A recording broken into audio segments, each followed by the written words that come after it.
Benvinguts al Friki Online Càpsula 910. Ens anem a l'editorial Nuevo 9 i ens anem a una novetat molt xula que és La Caminante de la Niebla. La Caminante de la Niebla de Stefan Ferr. El soplo de les coses. Títol del primer volum, perquè és començament d'una saga.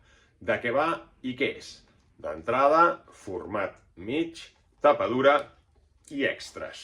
Extras, il·lustracions molt xules, que són aquests extras de dissenys de personatges, a veure si en trec alguna més, aquí, i de backgrounds, aquí tenim aquests backgrounds, dissenys de personatges, el dibuix molt potent, amb aquest dibuix de toc juvenil, infantil, toc de contes, un còmic juvenil, jo crec, i que funciona molt bé, d'aventures i de fantasia. Estem davant d'un còmic de pura fantasia, encara que sempre els còmics, encara que sigui fantasia, sempre ens parlen de coses que són més de tocar de peus a terra.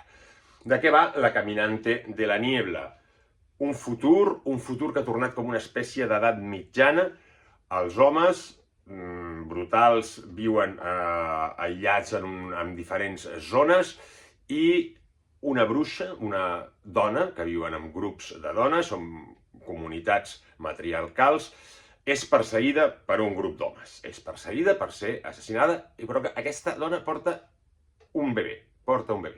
És ferida, però aconsegueix caure en la zona on estan les bruixes. Allà és recuperada per a les seves amigues i aquí passa el temps, això és l'epíleg, el pròleg, passa el temps i aquesta noia ha crescut. Aquesta noia és un híbrid d'ogre i humana.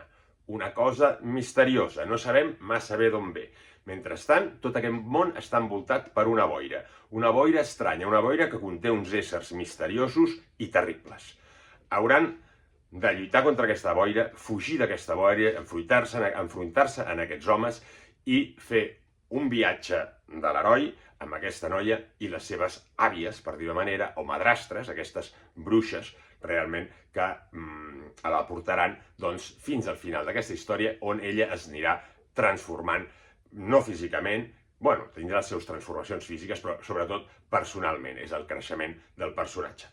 Realment enganxa molt, molt de sentit de l'humor, molt de drama també, però amb totes aquestes bruixes, que ja veurem que totes tenen personalitats diferents, són molt divertides, també la protagonista també té molta gràcia, i ja veurem què passa amb tot aquest entorn fantasmagòric que les envolten, si se'n podran sortir o no.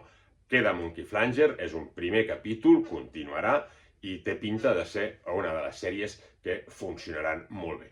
Evidentment, estem parlant de fantasia, com bé us he dit, i aquesta fantasia també amb aquest toc feminista molt potent. Realment, una obra a seguir, que és La Caminante de la Niebla, volum número 1. A veure cap a on va. Salut i a llegir còmics.